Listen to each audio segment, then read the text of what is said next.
முதல் 10 வசனங்களை யாராவது ஒருவர் வாசிக்கலாம். ஆதியாகமம் 39வது அதிகாரம் முதல் 10 வசனம்.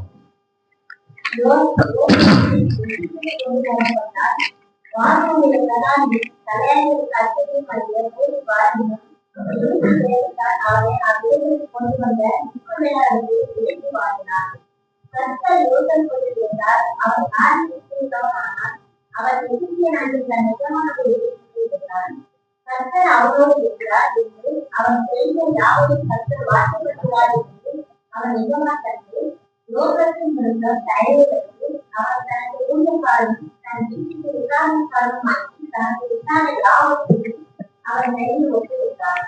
அவன் தன் வீட்டுக்கு தனது விசாரணை எல்லாவற்றையும் விசாரணைக்காரன் ஆக்கின முதல் கொண்டு கர்த்தர் யோசேப்பின் நிமித்தம் அந்த எகிப்தியரை ஆசீர்வதித்தார். வீட்டிலும் வெளியிலும் அவர் எல்லாவற்றையும் கர்த்தருடைய ஆசீர்வாதம் இருந்தது. ஆகையால் அவர் தனது விசாரணைகளை எல்லாம் யோசேப்பின் கையில் ஒப்புக்கொடுத்ததையும் தான் விதிக்கிற போதனம் தவிர தன்னிடத்திலிருந்து மற்ற ஒன்றையும் குறித்து விசாரியாக இருந்த யோசேப்பு அழகான உருவமும் அவர்களும் உள்ளவனாக இருந்தார். முகமும் உள்ளவனாக இருந்தார். சில நாள் சென்ற பின்பு அவனுடைய எஜமான மனைவி யோசேப்பின் மேல் கண் போட்டு என்னோடு தயங்கினார்.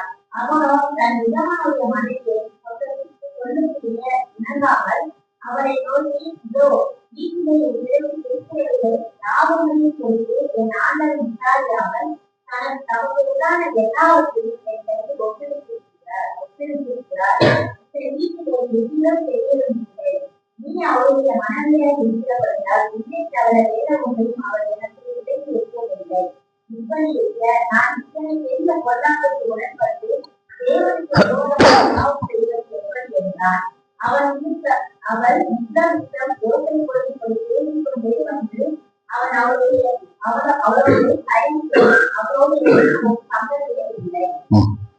நாம் வாசித்த இந்த வேத பகுதியில யோசேப்பினுடைய வரலாறை பற்றி இந்த ஆதியாகம புத்தகத்திலே நாம் வாசிக்கிறோம். கடந்த முறை அந்த மாதிரியாக யோசேப்பு 17 வயதுல அவருடைய ஜீவியம் ஆரம்பிக்கிறது, ஆவிக்குரிய ஜீவியம் ஆரம்பிக்கிறதை பற்றி நாம் பார்த்தோம். எனவே இந்த யோசேப்புடைய சரித்திரம் வாடிய பிள்ளைகள் எல்லாருக்கும் ஒரு மிகுந்த உபயோகம் உள்ளதாக இருக்கிறது. பைபிள் இல்லாத காலம், இன்னைக்கு உங்க கையில எல்லாம் பைபிள் இருக்கிறது. அன்றைக்கு அந்த மாதிரியாக வாலிபர்கள் கூட்டம் கிடையாது. வாலிபர் கூட்டம், சபை, பைபிள் இல்லாத காலத்திலே ஒரு மனிதன் ஆண்டவருக்காக உண்மையாக அவர் ஜீவித்திருக்கிறார் என்பதை இந்த யோசேப்புடைய சரித்திரம் நமக்கு நினைவுபடுத்தக்கூடியதாக இருக்கிறது. ஒரு ஆடு மேய்க்கிற ஆள்தான். எகிப்து என்கிறதான அந்நிய தேசத்திலே ஒரு ராஜாவுக்கு அடுத்த ஸ்தானத்திலே அவர் உயர்த்தப்பட்டார். அவரை உயர்த்தினவர் யார் என்று கேட்டால் தேவன். அவர் தன்னுடைய வாழ்க்கையில தேவனுக்கு முதலிடமும் முக்கியத்துவம் கொடுத்து அவரை கனப்படுத்தினபடியினாலே அவர் உயர்த்தப்பட்டார் என்று வேதத்திலே வாசிக்கிறோம். எனவே வாலிப பையன்கள், பிள்ளைகள், நீங்க என்னதான் படிச்சாலும் என்னதான் வேலை பார்த்தாலும் உங்களுடைய வாழ்க்கையை ஆண்டவர் உயர்த்தணும். ஆண்டவர் நம்ம உயர்த்த வேண்டும் என்று சொன்னால் நம்ம என்ன செய்யணும் கேட்டீங்கன்னா, ஆண்டவருக்கு பிரியமாக இருக்க வேண்டும். ஆண்டவருக்கு நாம் உண்மையுள்ளவர்களாக இருக்க வேண்டும். மனிதர்கள் எல்லாரும் நம்முடைய வெளித்தோட்டத்தை தான் பார்க்கிறார்கள். ஆனால் ஆண்டவர் நம்முடைய இருதயத்தை பார்க்கக்கூடியவராக இருக்கிறார் என்பதை பற்றி நாம் படித்தோம். எனவே கடந்த முறை அந்த 37வது அதிகாரத்திலே யோசேப்புடைய சகோதரர்கள் யோசேப்பின் மேலே பொறாமை கொண்டு அவரை குழியிலே போட்டார்கள். 20 வெள்ளி காசுக்கு விற்று போட்டார்கள். இப்பொழுது யோசேப்பு அந்த எகிப்து தேசத்திலே போத்திபார் என்கிற ஒரு மனிதனுடைய வீட்டிலே வேலைக்காரனாக சேர்கிறார். அப்படி ஒரு வேலைக்காரனாக சேர்ந்த அந்த வீட்டிலே நடந்த சம்பவத்தை தான் அந்த வேத பகுதியில இன்றைக்கு நாம் வாசிக்க கேட்டோம். அதுல மறுபடியும் பாருங்கள், 1வது வசனத்தை நாம் பார்க்கிற வேளையில 33வது அதிகாரம் 1வது வசனம் பாருங்கள்.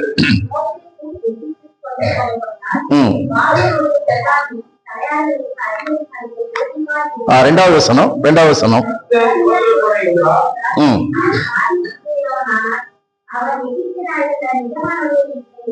இங்கே பாருங்கள், யோசேப்பு இப்பொழுது எகிப்து தேசத்துக்கு சகோதரர்களாலே பகைக்கப்பட்டு விற்கப்பட்டு அந்த மாதிரியாக போத்திபாருடைய வீட்டிலே அவன் வேலைக்காரனாக சேர்கிறான். ஆவியானவர் இந்த வசனத்தில் என்ன எழுதி வைத்திருக்கிறார் என்று கேட்டால், கர்த்தர் யோசேப்போடு இருந்தார் என்று வேதனை. கர்த்தர் யோசேப்போடு இருந்தார். கர்த்தர் யோசேப்போட இருந்தா ஏங்க அவன் சகோதரர்லாம் பகைக்கணும்? ஏன் அவனை தூக்கி குழியில போடணும்? ஏன் அவனை மறுபடியும் குழியிலிருந்து வெளியில எடுத்து 20 வெள்ளி காசுக்கு விற்கணும்? அந்த மாதிரியாக அவன் தன்னுடைய தகப்பன் தாயெல்லாம் விட்டுட்டு அந்த மாதிரி அந்நிய தேசத்துல எகிப்துல அடிமையாக வரணும் அப்படின்லாம் நம்ம கேட்கலாம். கிறிஸ்தவ வாழ்க்கையில பல விதமான பாடுகள் பிரச்சனைகள் இருக்கும். ஆனால் அதன் மத்தியிலே தேவன் என்ன செய்கிறார் என்று கேட்டால் நம்மோடு கூட இருக்கிறார். அதான் நீங்க வாசிக்கிறோம். கர்த்தர் யோசேப்போட இருந்தார் என்று வேதத்திலே வாசிக்கிறோம். யோசேப்புடைய சகோதரர் இல்ல, யோசேப்புடைய அந்த மாதிரியான தகப்பன் இல்லை, ஆனால் கர்த்தர் யோசேப்போடு இருந்தார் என்று வாசிக்கிறோம். அப்ப உங்களுடைய வாழ்க்கையில ஆண்டவர் இல்லாம 1000 பேர் இருந்தாலும் பிரயோஜனம் கிடையாது. நம்முடைய வாழ்க்கையில ஆண்டவர் என்ன செய்ய வேண்டும் என்று கேட்டால் அங்கே நம்மோடு கூட இருக்க வேண்டும் என்று வேதத்திலே வாசிக்கிறோம். பாருங்க, நம்முடைய நாட்டில் இந்திரா காந்தி அம்மாவுக்கு இந்த காங்கிரஸ் கட்சியில இந்தியா முழுசும் எத்தனை கோடிக்கணக்கான தொண்டர்கள் இருக்கிறாங்க. அவங்களுக்கு எவ்வளவு பாதுகாப்பு. ஆனால் அவருடைய வாழ்க்கையினுடைய முடிவு நம்ம எல்லாருக்கும் தெரியும். ராஜீவ் காந்தியுடைய முடிவும் தெரியும். அதனால ஆண்டவர் நம்மோடு கூட இருக்கணும். ஆண்டவர் இல்லாம உங்களுக்கு 1000 பேர் கோடிக்கணக்கான பேர் இருந்து அது உபயோகம் கிடையாது. எனவே கர்த்தர் யோசேப்போடு இருந்தார் என்று வாசிக்கிறோம். ஆண்டவர் நம்மோடு கூட இருக்கணும்னு சொன்னா நம்ம ஆண்டவர் கூட இருக்கணும். நீங்க 2 நாளாகவும் 15வது அதிகாரம் 2வது வசனத்தை வாசிக்கிற வேளையில, நீங்கள் கர்த்தரோடு இருந்தால் அவர் உங்களோடு இருப்பார், நீங்கள் அவரை விட்டு விட்டால் அவர் உங்களை என்ன செய்வார்? விட்டு விடுவார்னு அந்த வசனத்துல எழுதியிருக்கு. 2 நாளாகவும் 15:2. அப்ப நீங்க கர்த்தரோடு இருந்தா தான் கர்த்தர் உங்க கூட இருப்பாரு. நீங்க கர்த்தர் வேண்டாம், பைபிள் வேண்டாம், ஜெபம் வேண்டாம் அப்படின்ட்டு நீங்க விலகி போனீங்கன்னு சொன்னா ஆண்டவர் என்ன செய்வார் என்று கேட்டால் அவரும் நம்மை விட்டு விலகி விடுவார் அப்படின்னு சொல்லி 2 நாளாகவும் 15:2 எழுதியிருக்கு. யாக்கோபு 4:8 நீங்க வாசிக்கிற வேளையில, தேவனிடத்தில் சேருங்கள், அப்பொழுது அவர் உங்களிடத்திலே சேருவார் என்று எழுதியிருக்கிறார். அப்ப நம்ம ஜெபத்தின் மூலமாக ஆண்டவரிடத்திலே சேர வேண்டும். வேதத்தை வாசிக்கிறதன் மூலமாக அவரிடத்திலே சேர வேண்டும். அப்பொழுது அவர் என்ன செய்வார்? நம்மோடு கூட சேருவார்.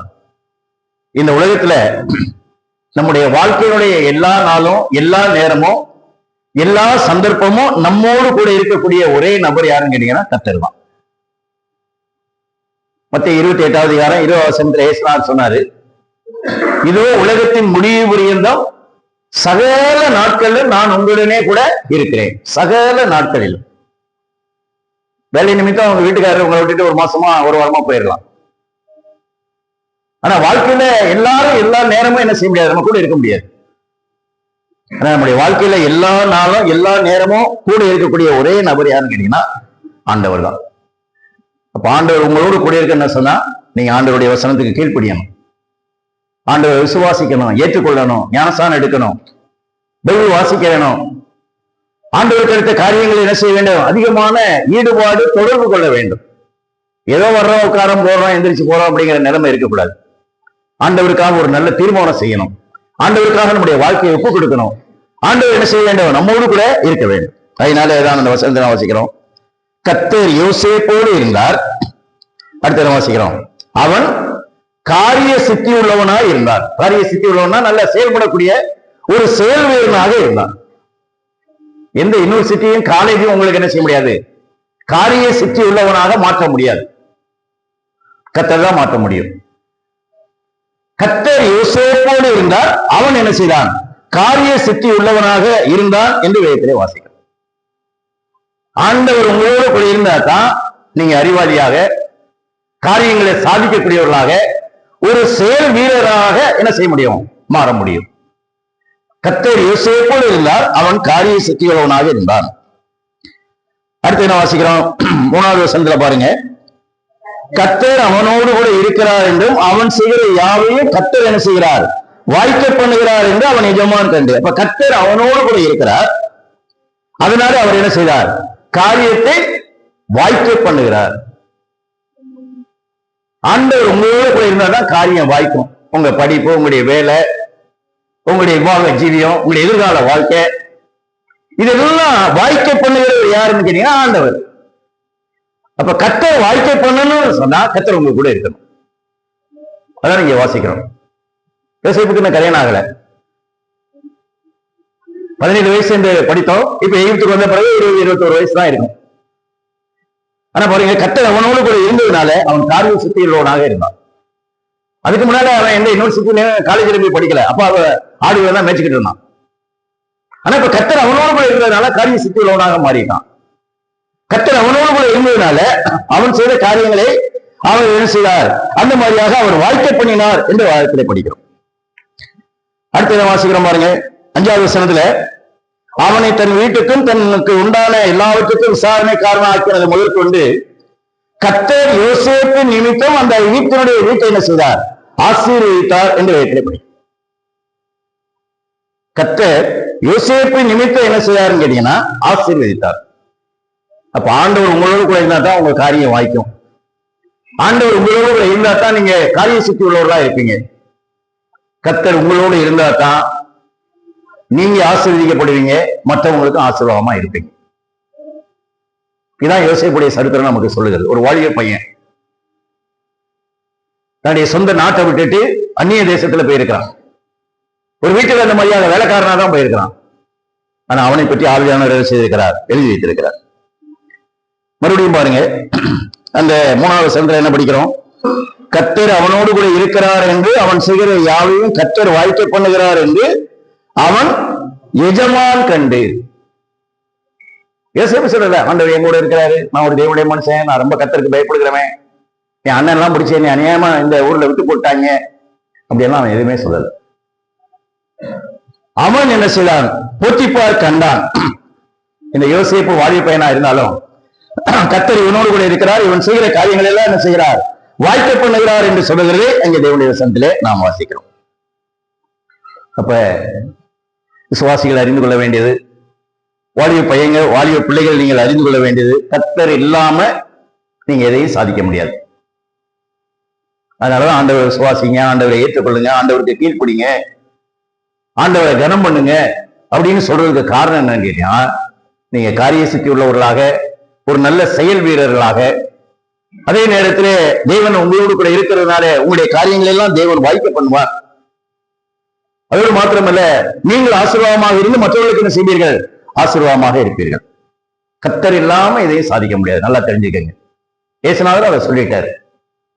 யோவான் 15ஆம் அதிகாரம் 5வது வசனம், அதுல கீழே என்ன எழுதியிருக்கிறது என்று கேட்டால், என்னை அல்லாமல் உங்களால் ஒன்றும் செய்யக்கூடாது. எல்லாரும் கோடு போட்டுக்கங்க அந்த வசனத்தை. தேவன் இல்லாம இந்த உலகத்துல நீங்க ஒன்றும் செய்ய முடியாது.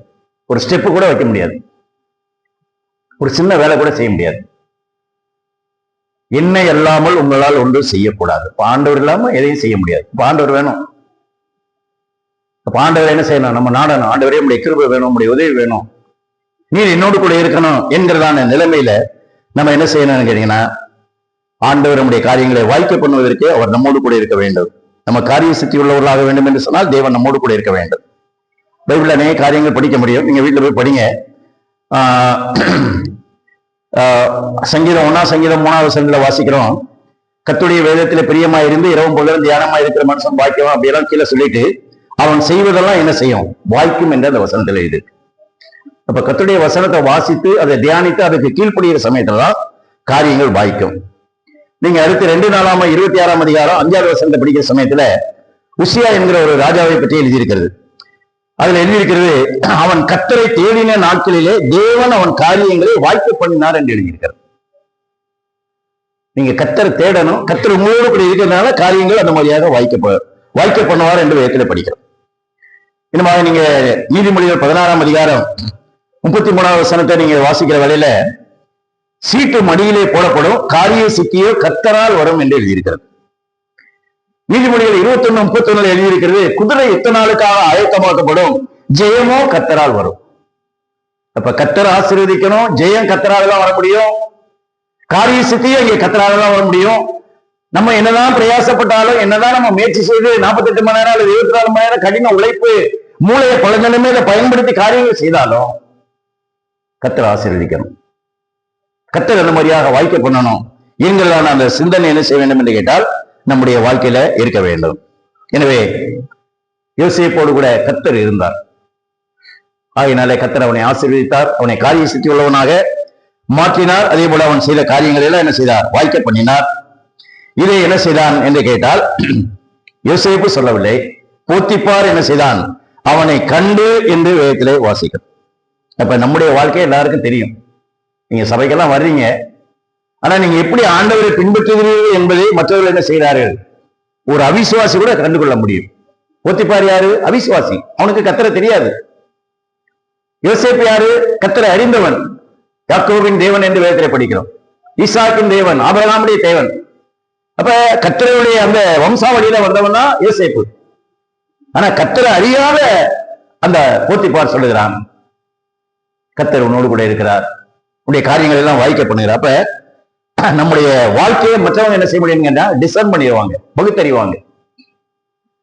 கிறிஸ்தவங்கள்ல யார் உண்மையான கிறிஸ்தவங்க, யாரு போலியான கிறிஸ்தவர்கள், யார் அந்த மாதிரியாக விசுவாசி உண்மையாக இருக்கிறார்கள் அல்லது நடிக்கிறார்கள் என்பதை நம்ம ஒன்றும் சொல்ல வேண்டியதில்லை, அவிசுவாசிக்கே புரிஞ்சிடும்.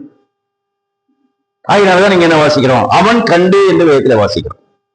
3வது வசனத்திலே அவன் கண்டு என்று வேதத்திலே வாசிக்கிறோம்.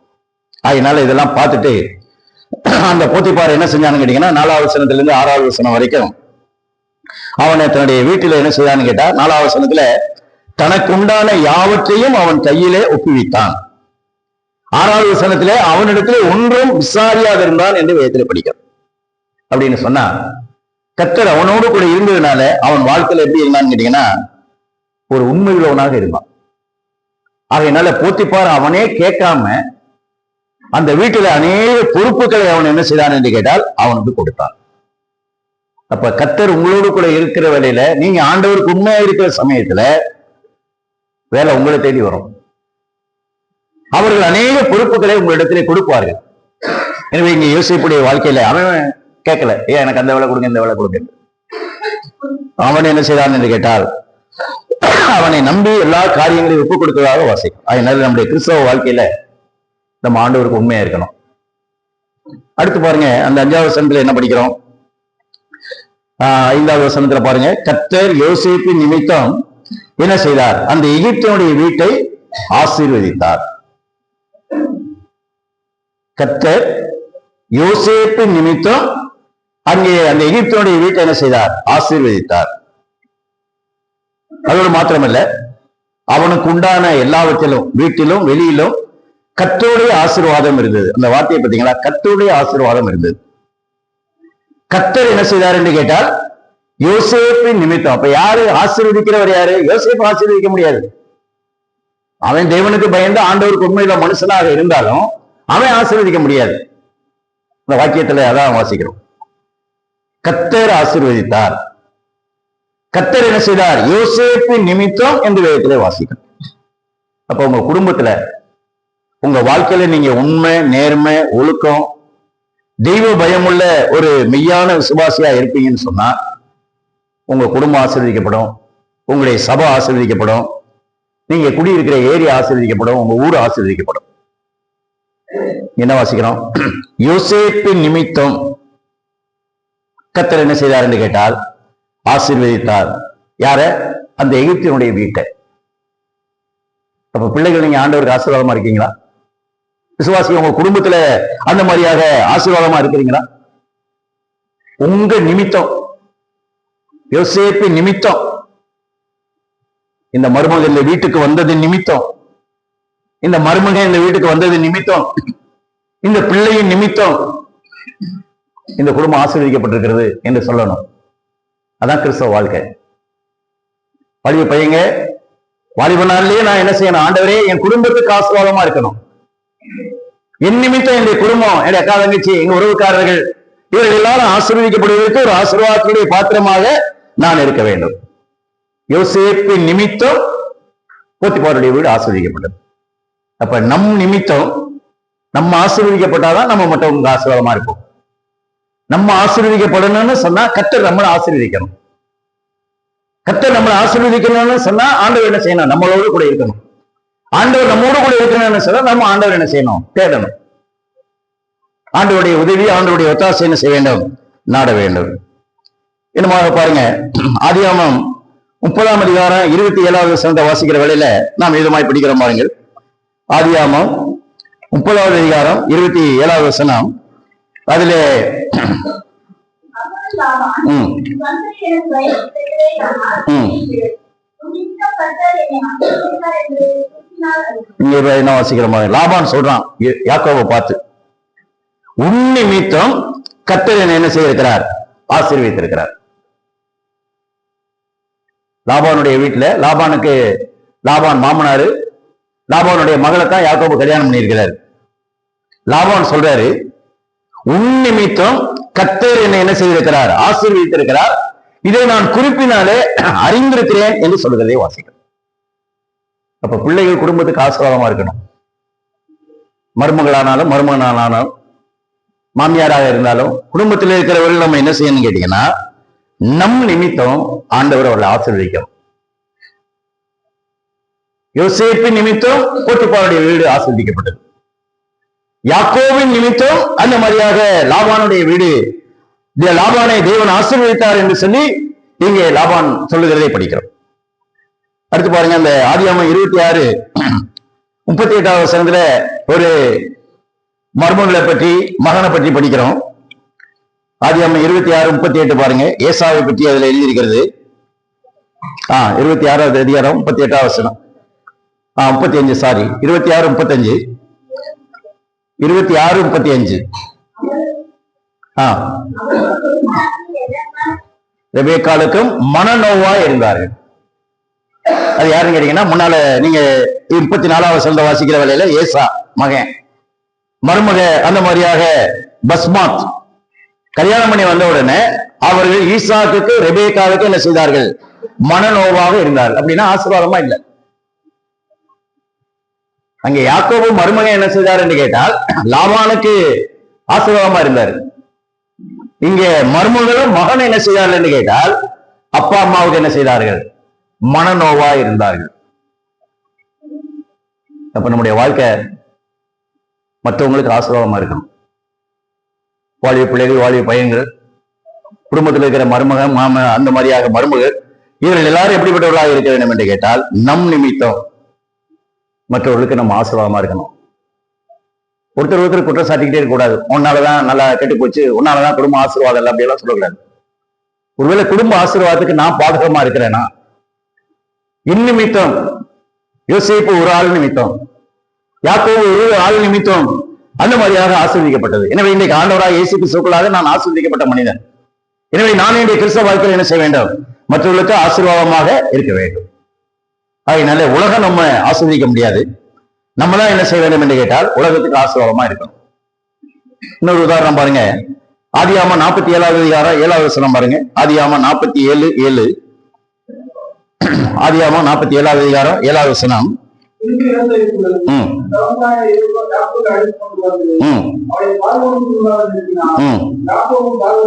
யாக்கோபு பார்வோனை ஆசீர்வதித்தார். யாக்கோபு பார்வோனை ஆசீர்வதித்தார். அந்த வசனத்தை பாத்தீங்கன்னா, பார்வோன் யாரு, எகிப்துக்கு ராஜா. யாக்கோபு யாரு, ஆடு மேய்க்கிற ஆளு. ராஜாதான் யோசேப்பை யாக்கோபை ஆசீர்வதிக்கிறோம். ஐயா வாங்க, வயசான காலத்துல வந்திருக்கீங்க, நீங்க உங்க பிள்ளைகளை எல்லாம் ஆசீர்வதிக்கிறேன், ஒரு ஏரியாவில் போய் குடியிருங்க, உங்களுக்கு வேணுங்கிறதெல்லாம் தர்றேன் அப்படின்னு சொல்லல. யாக்கோபு என்ன செய்தார் என்று கேட்டால் பார்வோனை ஆசீர்வதித்தார். ஆடு மேய்க்கிறவன் அரசனை ஆசீர்வதிக்கிறான்.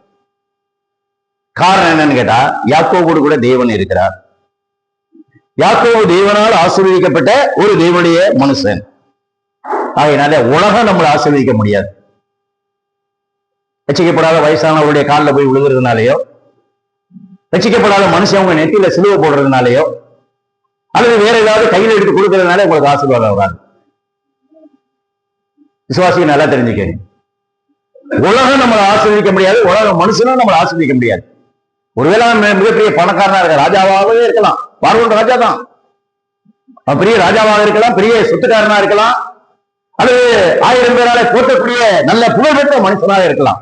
அவன் ஆசீர்வதிக்க முடியாது. நம்ம தான் அவனுக்கு ஆசீர்வாதமா இருக்கும். உலகம் நம்மளை ஆசீர்வதிக்கிறது இல்லை, நம்ம தான் உலகத்துக்கு ஆசீர்வாதமாக இருக்கிறோம். எனவே அதுதான் நீங்க பார்க்கிறோம். அப்ப நீங்களும் நானும் ஆண்டவரை ஏற்றுக்கொண்ட தேவனுடைய பிள்ளைகள், நம்ம எல்லாரும் ஆசீர்வதிக்கப்பட்டவர்கள்.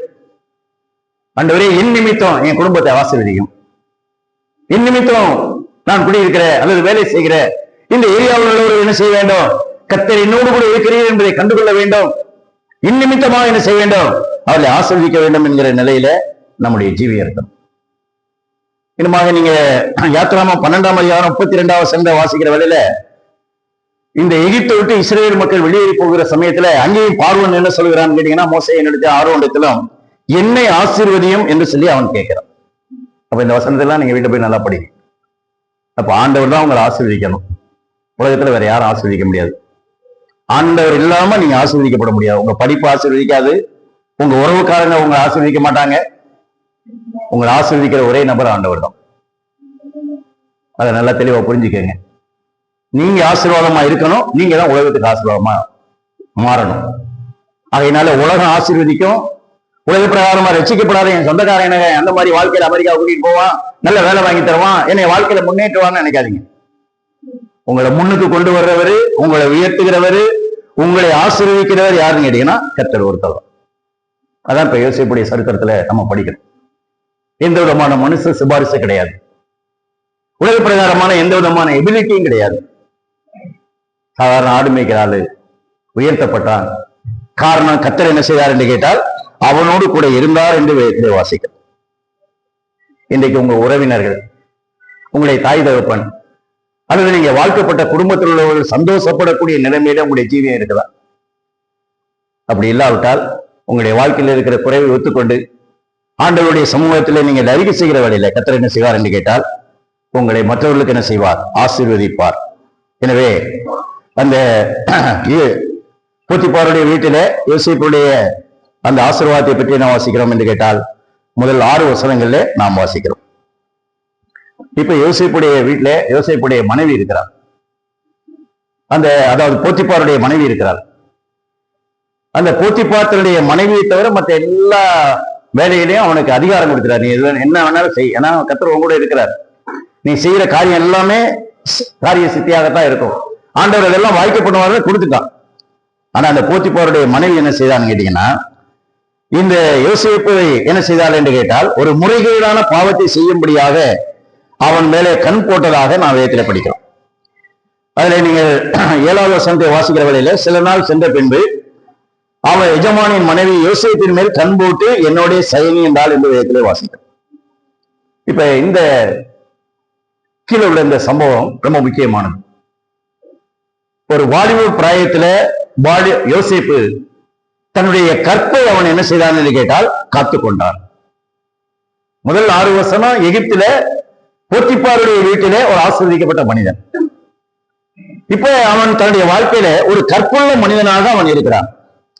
இதுல நீங்க வாசிக்கிற சமயத்துல 7வது வசனத்துல அந்த போத்திபாருடைய மனைவி என்ன செய்தாள் என்று கேட்டால் அவன் மேல் கண் போட்டாள் என்று வாசிக்கிறோம். அப்படி என்று சொன்னால் அந்த கண்களின் இச்சை, போத்திபாருடைய மனைவி கண்களுக்கினுடைய இச்சை. இரண்டாவதாக போத்திபாருடைய மனைவி எப்படி பார்த்தான்னு கேட்டீங்கன்னா, அவன் ஒரு அழகுள்ள வாலிபனாக அவனை அடைய வேண்டும், அவனோடு கூட தவறாக நடக்க வேண்டும் என்கிற நிலைமையில் அவ பார்த்தான். இரண்டாவது அந்த வீட்டுல இருக்கிற வேலைக்காரெல்லாம் எப்படி யோசிப்பை பார்த்திருப்பான், இவன் என்ன நேற்று வந்தப்ப அதமா அந்நிய தேசத்திலிருந்து வந்தவன், அவன் போத்திபாருடைய வீட்டுல முதல் ஸ்தானத்தில் இருக்கிறானே என்று சொல்லி மற்றவருடைய கண் பொறாமையினால பார்த்தது. போத்திபாருடைய மனைவி இச்சையோடு கூட அவளை பார்த்தது. ஆனால் யோசேப்புடைய கண் என்ன செய்யுதுன்னு கேட்டீங்கன்னா ஆண்டவரை பார்த்தது. வீட்டில இருக்கிற போத்திபாருடைய மனைவியை பார்க்கல அல்லது மற்றவர்களை பார்க்கல, அவனுடைய கண் என்ன செய்யுதுன்னு கேட்டீங்கன்னா அங்கே கர்த்தரை பார்த்தது. நீங்க அந்த 16ஆம் சங்கீதம் 8வது வசனத்தை வாசிக்கிற வகையில கர்த்தரை நான் எப்பொழுதும் எனக்கு முன்பாக வைத்திருக்கிறேன் என்று யோசேப்பு சொல்லுகிறான். அங்கே சங்கீதக்காரன் சொல்லுகிறான். அப்ப யோசேப்பு தேவன் என்னை என்ன செய்கிறார்? பார்க்கிறார். தேவனுடைய கண் என்னை நோக்கி கொண்டிருக்கிறது என்கிறதான அந்த தெய்வ பயம் யோசேப்புடைய வாழ்க்கையில இருந்துச்சு. இன்னுமாக நீங்க பைபிள்ல நீதிமொழிகள் 15ஆம் அதிகாரம் 3வது வசனம் வாசிக்கிற சமயத்துல கர்த்தருடைய கண்கள் எவ்விடத்திலும் இருந்து நல்லோரையும் தீயோரையும் என்ன செய்கிறது? நோக்கி பார்க்கிறது. இப்ப இந்த வீட்டுல போத்திபார் மனைவி மட்டும்தான் இருக்கிறான், யோசேப்பு மட்டும்தான் இருக்கிறான். கண்டிக்கிறதுக்கு யாரும் ஆள் கிடையாது, பார்க்கிறதுக்கு வேற யாருமே ஆள் கிடையாது. ஆனால் யோசேப்புடைய வாழ்க்கையில தேவன் பார்க்கிறார். இப்போ விசுவாசிகளாகி உங்களுடைய வாழ்க்கையில நீங்க லேப்டாப்ல என்ன பாக்குறீங்க, கம்ப்யூட்டர்ல என்ன பாக்குறீங்க, டிவியில என்ன பாக்குறீங்க, நீங்க எங்க போறீங்க என்கிறது ஒருவேளை மற்ற யாருக்கு தெரியாம இருக்கலாம். ஆனால் ஆண்டவருடைய கண்கள் என்ன செய்கிறது? பூமி எங்கும் உலாவிக் கொண்டிருக்கிறது, கர்த்தருடைய கண்கள் பார்க்கிறது. 4 கண்கள். பொத்திப்பாருடைய மனைவியுடைய கண்கள், பொத்திப்பாருடைய வீட்டில் வேலை செய்யக்கூடிய மற்ற வேலைக்காரருடைய கண்கள், தேவனுடைய கண்கள், யோசேப்புடைய கண்கள் என்கிற நிலையில நாம் பார்க்கிறோம். அதனால நம்முடைய பார்வை சுத்தமா இருக்கணும். நம்முடைய கண்ணுனாலதான் அநேகர் என்ன செய்கிறார்கள் என்று கேட்டால் அந்த மாதிரியாக கெட்டு போகிறார்கள். ஆதாம் ஏவாளை பற்றி படிக்கிற சமயத்துல அதை அவங்க முதல்ல கண்களின் இச்சைக்கு இடம் கொடுத்தாங்க. அந்த பழத்தை பார்க்கறதுக்கு பார்வைக்கு இன்பமா இருக்குது, பார்வைக்கு பார்க்கறதுக்கு ரொம்ப அழகா இருக்கு, பறிச்சு சாப்பிடணும் போல. அப்ப அந்த கண்களின் இச்சை என்று அங்கே நான் வேதத்திலே வாசிக்கிறேன். சிம்சனுடைய வாழ்க்கையில நீங்க படிக்கிற சமயத்துல அந்த நியாயாதிபதிகள் 14ஆம் அதிகாரம் 3:7 எல்லாம் சிம்சன் சொல்லுகிறான், இந்த பெண் யாரு? என்னுடைய கண்ணுக்கு பிரியமானவள், என்னுடைய கண்ணுக்கு பிரியமானவள். அந்த கண்களுடைய இச்சைக்கு அவன் இடம் கொடுத்தான். சிம்சன் எத்தனை நாள் குடும்பம் நடத்தினான்னு பைபிள்ல படிச்சீங்கன்னா 7 நாள் தான். நியாயாதிபதிகள் 14-17 நீங்க வாசிக்கிற சமயத்துல அவ விரும்பி வைக்கிற சமயத்துல சிம்சனுடைய மனைவி தினந்தோறும் அழுது கொண்டே இருந்தாள் என்று எழுதியிருக்கிறார். அப்ப அழுதுகிட்டே இருந்தானே அவன் சந்தோஷமா குடும்பம் நடத்தியிருப்பானா? பாருங்க, என்னுடைய கண்ணுக்கு பிரியமானவர்கள் தான் சொல்லி அவன் கல்யாணம் பண்ணான். ஆனா குடும்பம் 7 நாள் தான். பின்னால் அவனுடைய முடிவை பற்றி நம்ம பைபிள்ல படிக்கிறோம். சிம்சோனை பிடிச்ச உடனே நீங்க நியாயாதிபதிகள் 16-21 வாசிக்கிற வேலையில சிம்சோன் பிடிச்ச உடனே சிம்சோனை பெலிஸ்தர் பிடிச்ச உடனே அவன் கை காலை அடிச்சு முடிக்கல, அவனுடைய கண்களை பிடுங்கினார்கள் என்றுதான் பைபிள் எழுதியிருக்கு. அப்ப சிம்சோன் உணர்ந்திருப்பான், ஆண்டவரே ஒரு காலத்துல நான் என்னுடைய கண்களினுடைய இச்சைக்கு இடம் கொடுத்ததுனால இப்ப என் கண்ணு 2 போச்சு. ஒரு நல்ல பராக்கிரமசாலி தான், ஒரு தேவனுடைய மனுஷன் தான், தேவனுடைய ஆவியை பெற்றவன் தான். ஆனால் அவன் கண்களினுடைய இச்சைக்கு இடம் கொடுத்ததுனாலே அவனுடைய வாழ்க்கை எப்படிப்பட்டது? பாழாய் போய்விட்டது. ஆகையினாலே யோசேப்பு தன்னுடைய கண்களின் இச்சைக்கு என்ன செய்யறதுன்னு கேட்டீங்கன்னா அவன் இடம் கொடுக்கல. அப்ப வயதில் இருக்கிறவர்கள், நம்ம எல்லா வயசுல இருக்கிறவங்களுமே நம்ம கண்களோடு கூட என்ன செய்யணும்னு கேட்டீங்கன்னா அந்த மாதிரியாக ஒரு உடன்படிக்கை செய்யணும். அதுக்கு ஒரு வசனம் பாருங்க, அந்த யோபு 31ஆம் அதிகாரம் 1வது வசனத்தை படிக்கிறோம். யோபு 31ஆம் அதிகாரம் 1வது வசனம், என் கண்களோடு கூட உடன்படிக்கை பண்ணின நான் ஒரு கன்னிகையின் மேல் நினைப்பாய் இருப்பது எப்படி? அந்த வசனத்தை பாத்தீங்களா? என் கண்களோடு கூட உடன்படிக்கை பண்ணின நான், வாலிய பையனா யோபு, 10 பிள்ளை பெற்ற தகப்பேன். அப்ப 10 பிள்ளைகள் பெற்றாலும் கூட வாழ்க்கையில கண்களின் இச்சைக்கு இடம் கொடுக்க முடியும். அதனாலதான் யோபு, என் கண்களோடு கூட உடன்படிக்கை பண்ணின நான் ஒரு கன்னிகையின் மேல் நினைப்பாய் இருப்பது எப்படி? வீழ்ச்சி எந்த வயசுலயும் வரலாம், 50 வயசுலயும் வரலாம், 60 வயசுலயும் வரலாம். வாலிபர்கள் தான் விழுந்து போவாங்க, கண்களின் நிச்சயக்கு இடம் கொடுப்பாங்கன்னு பைபிள்ல தான் வாசிக்கிறேன். என் கண்களோடு கூட உடன்படிக்கை பண்ணின நான் ஒரு கன்னிகையின் மேல் நினைப்பாய் இருப்பது எப்படி? வாலிப பையன்ல 10 பிள்ளை பெற்ற தகப்பனார். அப்ப நம்ம எந்த வயசானாலும் கண்களின் நிச்சயக்கு இடம் கொடுப்போம்னு சொன்னா வாழ்க்கையில விழுந்து போயிடுவோம். அடுத்து நீங்க அந்த 31ஆம் அதிகாரம், அந்த யோபு 31ஆம் அதிகாரத்தை நீங்க வீட்டுல போய் நல்லா அதை வாசிக்கணும். அதுல 7வது வசனம் பாருங்க, என் நடைகள் வழியை விட்டு விலகினதும் என் இருதயம் என் கண்களை பின்தொடர்ந்ததும் என்று வாசிக்கும். இந்த வாக்கியம் பாருங்க, என் இருதயம் என் கண்களை பின்தொடர்ந்ததும். அப்ப கண்ணு பார்க்க இருதயம் பின்னால போகுது, அதான் அதனுடைய அர்த்தம். அதனாலதான் முதல்ல நம்ம கண்ணை என்ன செய்யணும்? சரியா இருக்கணும். அடுத்து என்ன வாசிக்கிறோம்? 9வது வசனத்துல, என் மனம் யாதொரு ஸ்திரீயின் மேல் மயங்கி அயலானுடைய வாசலை எட்டி பார்த்தது உண்டானால்.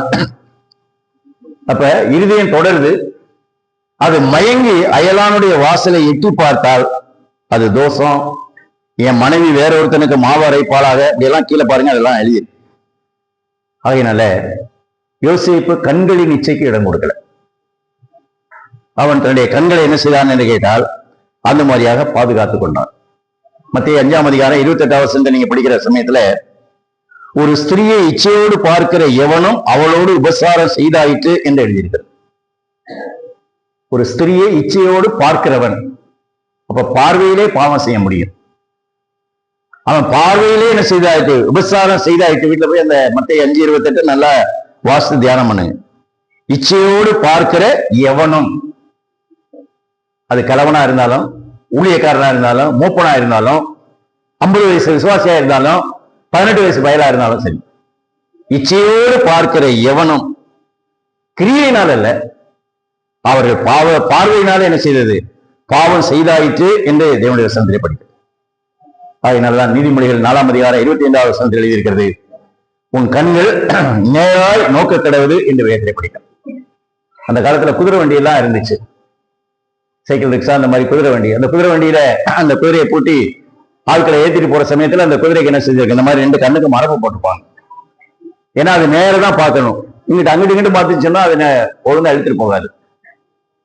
அதே போல நம்முடைய வாழ்க்கையிலும் கூட நம்முடைய கண்களினுடைய இச்சைக்கு இடம் கொடுக்கக்கூடாது.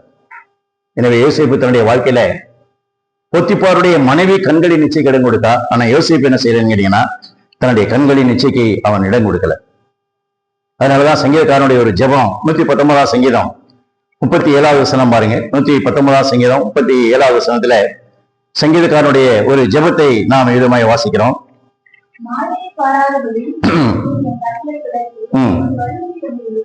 மாயையை பாராதபடிக்கு என்னுடைய கண்களை விளைக்கும் அது வழிகளில் என்னை உயர்ப்பியும். சங்கீதக்காரனுடைய ஜெபம். இன்றைக்கு அநேக மாயையான காரியங்கள் லேப்டாப்ல இருக்குது, மொபைல்ல இருக்குது, டிவியில இருக்குது. இன்றைக்கு அநேக எலக்ட்ரானிக் எக்யூப்மெண்ட்ஸ்ல அநேக மாயையான காரியங்கள் இருக்கு. அப்ப விசுவாசிகள் எதை பார்க்கணும், எதை பார்க்க கூடாதுங்கிற உணர்வு நமக்கு இருக்கணும். நம்முடைய கண்களுடைய இச்சைக்கு இடம் கொடுத்தோம்னு சொன்னா நம்ம வாழ்க்கை பாழா போயிடும். அதுக்கு ஒரு நல்ல எடுத்துக்காட்டு தான் சிம்சோன். தாவீது கூட அரண்மனையில உலாவிக் கொண்டு இருக்கிற வேளையில ஸ்நானம் பண்ணுகிற ஒரு ஸ்திரியை கண்டான் என்று எழுதியிருக்கிறது. முதல்ல பார்த்தான், அடுத்து கூட்டிட்டு வர சொன்னா விசாரிச்சான். முறைகேடான பாவம் செய்ததெல்லாம் நான் வேதத்திலே நான் படிக்கிறேன்.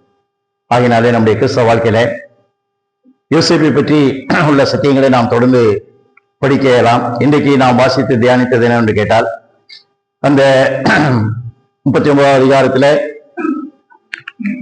கர்த்தர் யோசேப்போடு இருந்தார். அப்ப ஆண்டவர் நம்மோடு கூட இருக்க வேண்டும்.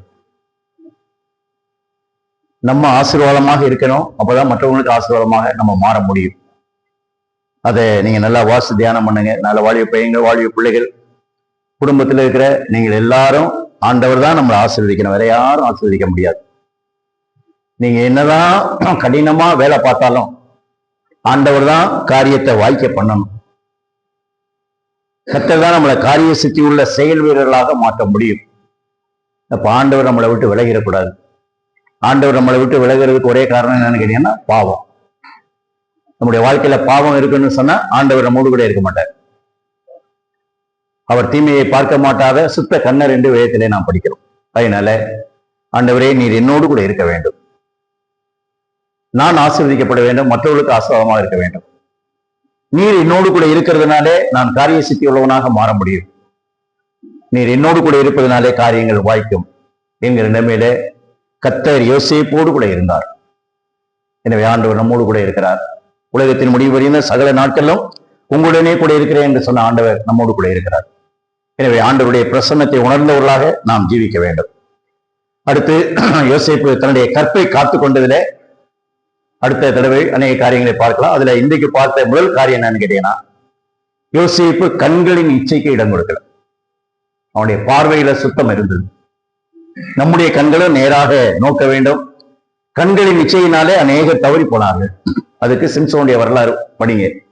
நியாயாதிபதிகளுடைய புத்தகம் 13வது அதிகாரத்திலிருந்து 16வது அதிகாரம் வரைக்கும் கண்களின் இச்சைக்கு இடம் கொடுத்த ஒரு மாவீரனாகிய ஒரு பராக்கிரமசாலி ஆகிய சிம்சோனுடைய வரலாறு எழுதியிருக்கிறது. அதே நேரத்தில் யோபு 31வது அதிகாரமும் படிக்கும். ஆண்டவரே, என்னுடைய வாழ்க்கையில வாழ்நாள் முழுவதும் என்னுடைய கண்களின் இச்சைக்கு இடம் கொடுக்க கூடாது. பார்வையினால கெட்டு போனவங்க, பார்வையினால வாழ்க்கையை சீரழித்தவங்க ஏராளமான பேர் உண்டு.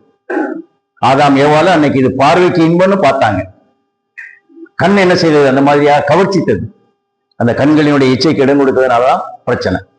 ஆகினாலே நாங்கள் கண்களின் இச்சைக்கு இடம் கொடுக்காதபடிக்கு, அதே நேரத்தில் மேலே இருந்து ஒரு கண் எங்களை பார்க்கிறது. கர்த்தருடைய கண்கள் பூமி எங்கும் உலாவிக் கொண்டு இருக்கிறது. கர்த்தருடைய கண்கள் எவ்விடத்திலும் இருந்து நல்லோரையும் தீயோரையும் நோக்கி பார்க்கிறது.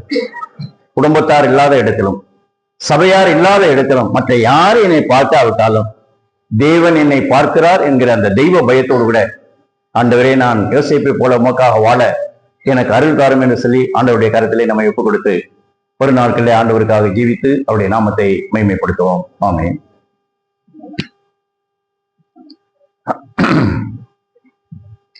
எங்களை